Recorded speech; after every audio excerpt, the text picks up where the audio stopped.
Good show. Oh, there we go. There we go. All right, we got it. So from what I've actually seen with the videos from Jennifer in the past, it takes like the first 30 seconds for it to actively start recording. Okay. Okay, this is actually weird because I want to look at the TV, but like at the same time, I want to look at I'm looking at the TV. It looks like I'm looking at the ceiling. See, so that's so weird. That's what happens when I teach my class because I put the camera up there and I see everyone on the TV.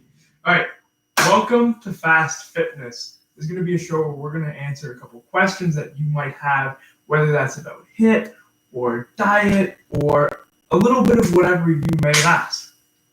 The first thing that we're going to, before we get into anything else, my name's Eric. I'm Stefan. And together we run HIIT Excellence.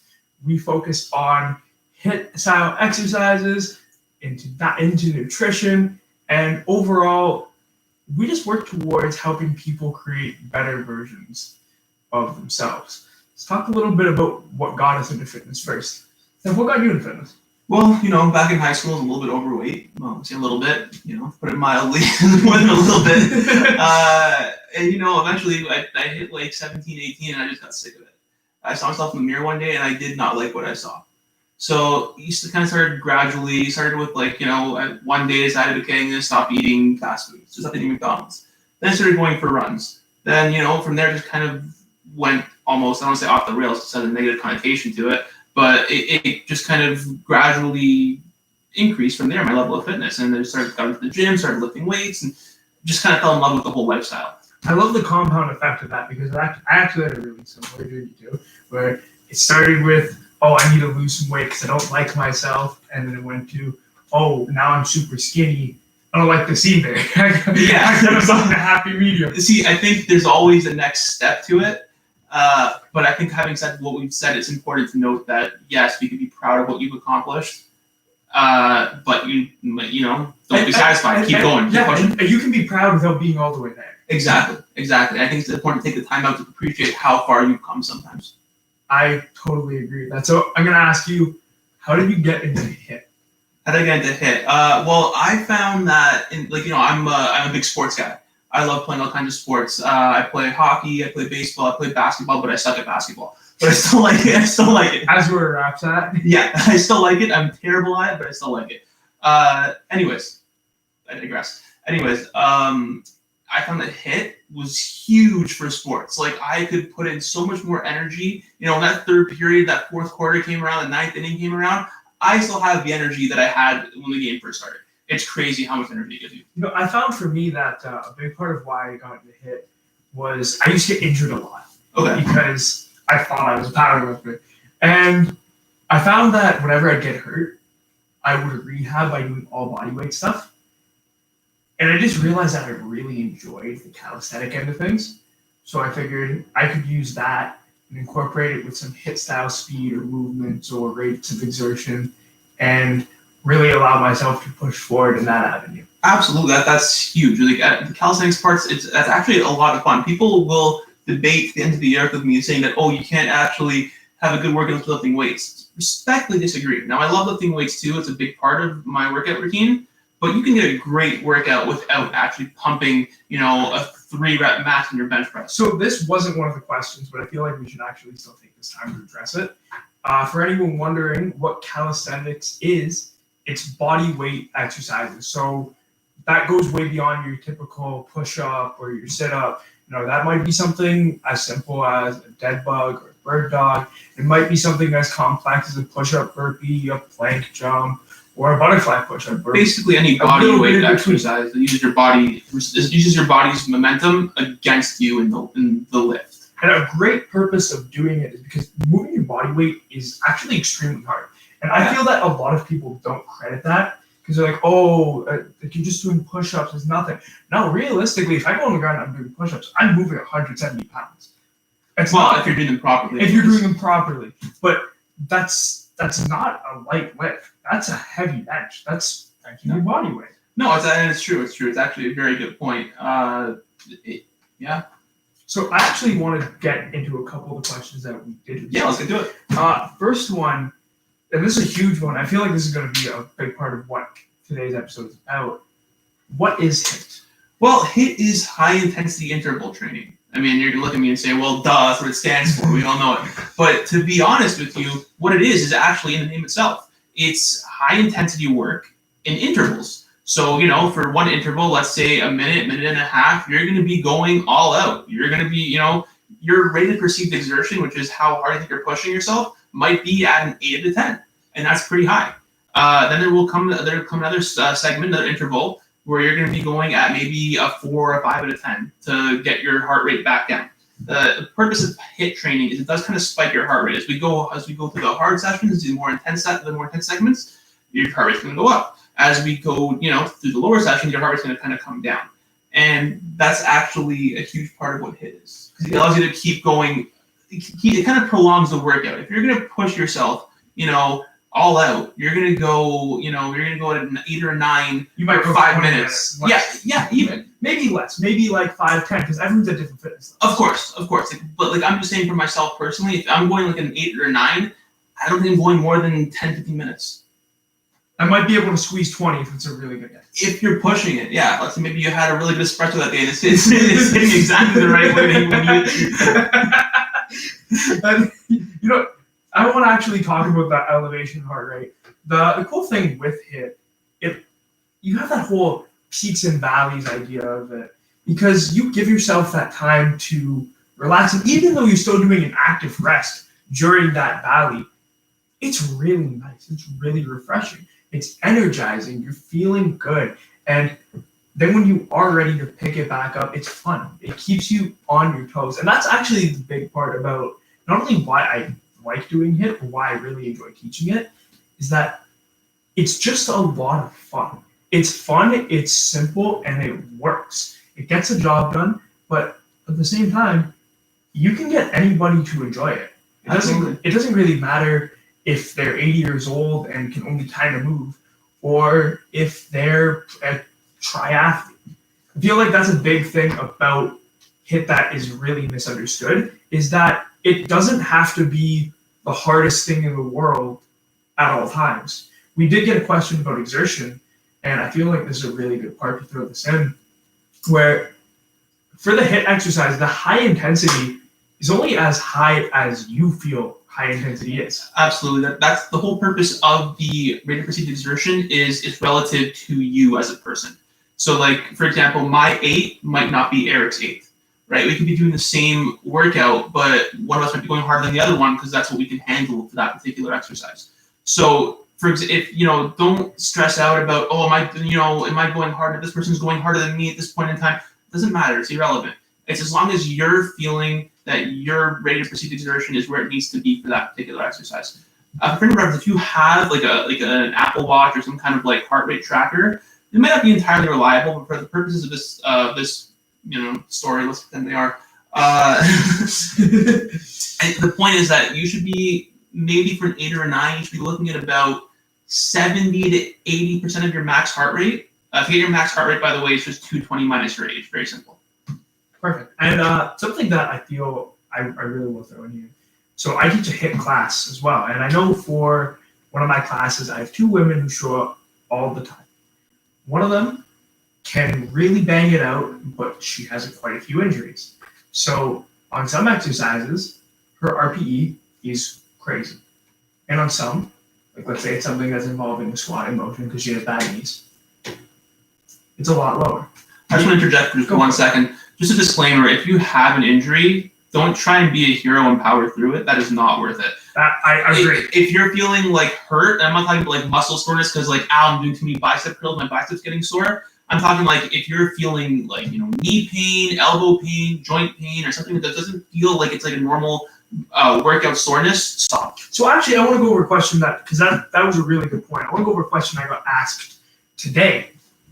And that question was about injuries. Okay. Now, person asked me, I'm kind of going through a little bit of an injury.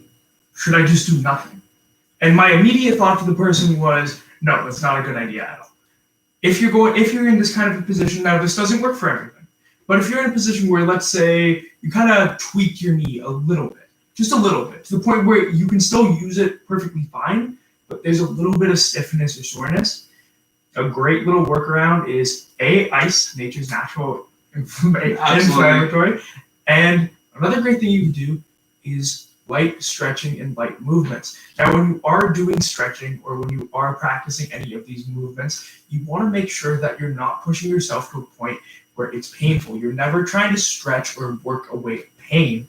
You rather are trying to benefit the areas around it. So let's go over like a joint real quick. Okay. So with a joint, like let's say my elbow. I can never work out my elbow. That just doesn't happen because it's a bone. This is where they meet. However, if I have, let's say, like elbow tendonitis, what I could do is I could start working my forearm, my bicep, my triceps, and building up all the muscles around this joint. I could actually start to heal that injured area and start to rehabilitate it by strengthening everything else. Absolutely. Again, just a quick disclaimer, just once more. If you have severe pain and like tendonitis, something like that, I do recommend you see a physiotherapist or someone along those lines, chiropractor, what have you. Always go to your professional. See somebody. They went to school for this. They're trained for this. They will best advise you how to work through your injuries. Exactly. Because let's be honest, your friend Mike might be really smart, but he probably doesn't know how to fix your L4. No, he might have anecdotal evidence that worked for him, but anecdotal evidence is worth nothing in the world of science. Let's be honest. What worked for him, your buddy Mike or Joe Schmo off the street, may not work for you. Well, let's talk about your ankle real quick. I know that you have that extra bone, so your ankle recovery wouldn't work for me. Absolutely not. No, that from a sprained ankle, it took me, what was it, 4 or 5 months to recover fully from it? Yeah, it took me like a month at max when I got mine. Yeah, and to me, I still get pain sometimes. Everyone is different. So let's actually hop into another question that we got. It's what is the importance of HIIT? Why does HIIT matter? Why does it matter? Well, to answer that question, we need to kind of compare HIIT to steady pace cardio. I think that's a great idea. Okay, so let's do this real quick. Steady pace cardio is your regular cardio with just kind of like, your heart rate's going to be kind of going up, and then it's just kind of going to peak and it's going to plateau. Until you're done your workout, it's going to go back down to normal resting heart rate. Yeah, and just in case you might not have an example of what that might mean, that's like if you go for a jog at all the same pace, for example, or if you're going on like a bike ride or a swim, but you're not having any kind of variation in the difficulty. Right. So again, steady pace cardio, it can be useful. It has its uses for sure, no doubt about that. 100%. But the advantage of HIIT or steady pace cardio is in your metabolism post-workout. So to put this simply, after a HIIT workout, your body is going to need a lot of energy. Almost, it's going to need to recover. It's going to need to recover. So your body's going to need more oxygen, and it's going to require more. It's going to require more calories to be put back into it to repair the damaged muscle groups. Especially carbs. Carbs are a good one. So we'll talk about another day because carbs are a very important, overlooked, neglected food group. But I digress. Thank you. I actually got this question the other day. Actually, no, it wasn't a question. I got it in a comment, one of my photos. And this woman said on the comment, "Oh, I need to eat less carbs." And my immediate thought was, for your goal, you probably need more. I mean, it depends on how many carbs you're eating, but I think we're a little bit off topic. Yes, you need more carbs. Exactly. But we're a little bit off topic right now. If this is something that you want to know more information about right away, we do have blog posts actually about this on our website, on our trainer ads. You could find that on our Instagram page, HIIT_excellence. Continue. So basically, as I was saying about HIIT, it basically after the workout, it ups your metabolism. It boosts it. So post-workout, you're going to be burning off more calories than you would in a steady-pace cardio workout, which is basically the huge benefit there of HIIT. Also, I find, and again, it's just anecdotal evidence on my part, so maybe a little bit flying in the face of what I said earlier, but I find HIIT to be more fun than steady-pace cardio. Because steady-pace cardio, let's face it, you're going for a jog, it gets boring after 10-15 minutes of just standing in the treadmill. Yeah. Where's the fun in that? Where's the challenge in that? The only fun I've actually been able to find in steady state is either from trail running, which does actually incorporate a little bit more HIIT because there's peaks and valleys. Yeah, that's HIIT in itself almost. Because you're almost, as you go up, you're putting more energy. You're going down a hill, less energy. Exactly. Or if you're beach running, which kind of sucks on your ankles. I kind of don't like beach running. I would not do that. But it's beautiful. It's very peaceful. So I can't argue that. So that's where you get a little bit of the benefit of steady state is you can take a minute to sit back and enjoy it, but you're not going to get as much out of it at all. No. Again, as I said, HIIT will be burning more calories for you before, during, and after the workout. Not before. During and after the workout, it'll be burning more calories for you than a steady pace cardio workout would. Yeah, no, I completely agree with that. So, and again, just a disclaimer, I'm not bashing steady pace cardio. It has its uses. I don't think you should be doing HIIT training more than 2-3 times a week because it is a little bit hard on your body at first. So again, steady pace cardio definitely has its uses, and I'd recommend you keep on that as well. Don't just stop. I'm not saying it's bad. Don't do it because it has its uses, and I do it as well. So something else that actually we got asked is, when would, for someone who's coming into HIIT, someone who's new to HIIT, what would be the recommended time frame of a workout, or what would be the recommended amount of times for a workout, like during the week? You did answer that part with 2 to 3 times a week, which I fully agree with. Now, in terms of time framing for the workout, what do you feel would be best for someone who's really new to HIIT? Who's really new to HIIT? Now, okay, that's a tough question. Everyone's kind of different in that regard. Again, that falls a lot into your rate of perceived exertion. Right. I would say, even 20 to 30 minutes of, like, if you're actually putting in effort, I would say 20 to 30 minutes is enough for an optimal HIIT workout. I agree. I agree with that fully. And something that I feel that gets lost a lot in translation, and something that even for a little bit I forgot, it's not about how many hours or how many minutes you put into your workout, it's what you do with it. Like, I could go to the gym for 3 hours, but if I've only really done 5 or 6 exercises and took huge breaks, did I really do anything? No, could I have actually just done that in 40 minutes and hit this? Exactly. Thankfully, that's what we have to do. But seriously, think about it, because you could do that same workout in 40 minutes, a little more condensed, and you'll get more out of it. You'll get more of a sweat out of it because you're not sitting around, and you still have the whole day to do whatever the hell you want to do. Yeah, and I think a little bit off topic, I think the people at the gym that just kind of go around and talk to you while you're trying to work out. And it's God, please stop. I'm here to work out, to socialize. I will say, when I go to a gym that I haven't been to in a long time, I do give myself the extra half hour to do that. Yeah, okay. Well, a little bit off topic, but yeah, I see the merit in that. You don't want to be rude to people either. Exactly. Like, you haven't been to this gym in like 6 months, you're gonna run into people. Yeah, that's fair. But I'll give you a pass on that one. that one we get a little bit of a pass. So we got another question regarding recovery for a workout. So in terms of it, when you have a really strong workout, what do you feel is your favorite way to recover? This is going to be really anecdotal, but that being said, this is coming from personal experience. Okay, so again, this is not anecdotal. This one here's been proven. After an intense workout, first things first, you need to stretch it out.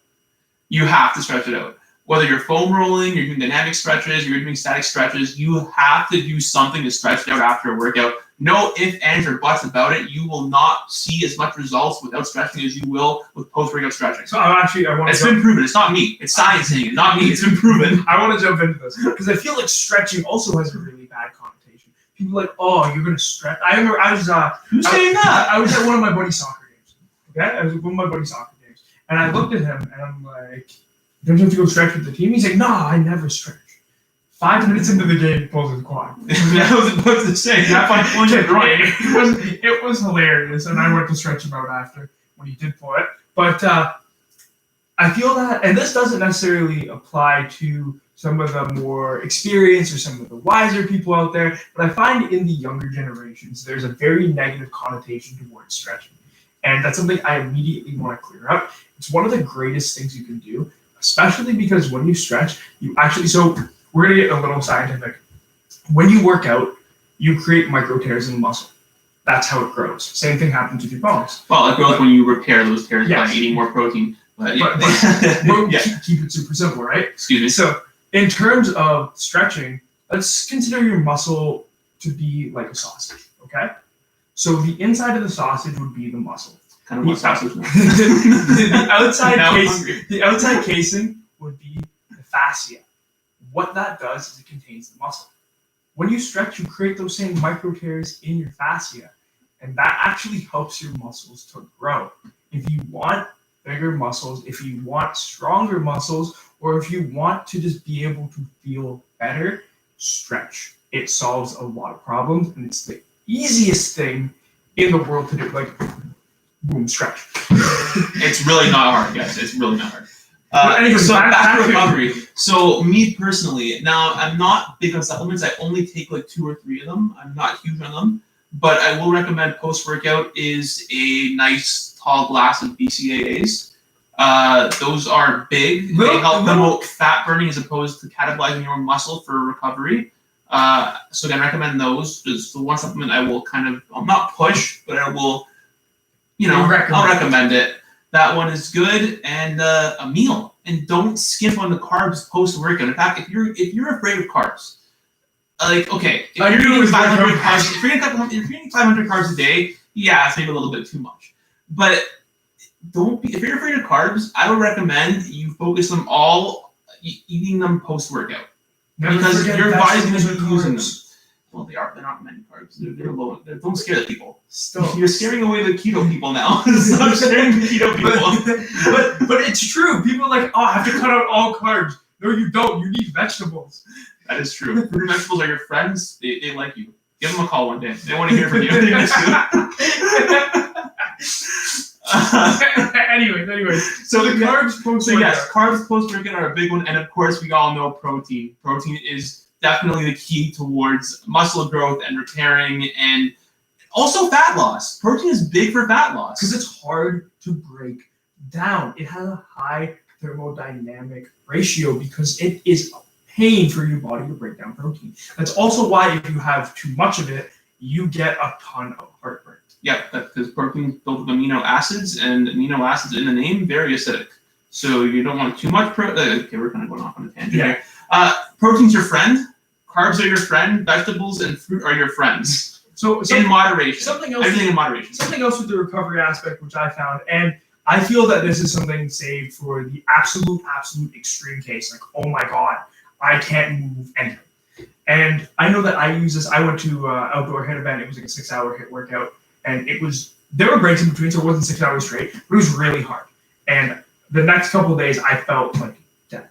So something that I found worked for me, and again, anecdotal, this might not work for you, especially if you have any kind of heart conditions, but what I found worked really nice for me is I took an ice bath in one of my tubs, I hopped in the other tub and took a warm Epsom salt bath. Actually, there have been some papers, the evidence isn't completely conclusive yet, but there is some evidence pointing to like that hot and cold alternation reducing inflammation in the muscles. Yeah, and I found that the first day it helped a lot. Second day it gave me a little bit of a recovery boost too, not nearly as much. But getting that muscle shock in there was a great way for me to actually just be able to do simple things like lift my arms over my head again, because I genuinely couldn't. I thought I was gonna just be better at it. Also, if you're having trouble lifting your arms over your head, I will say that your workout day before was probably too intense, or you didn't stretch properly or something. I recommend almost cutting your workout down a little bit for the next day. Yeah, I totally agree. And that's a big thing people don't talk about either, is intensity level in terms of how intense is too intense. What do you think too intense is, Steph? Okay, so again, it's going to be different for everybody, but there's definitely, right. Again, I think people have this mentality that every day has to be your most intense workout or you're not making any results. That's actually not the case. There is such thing as overtraining.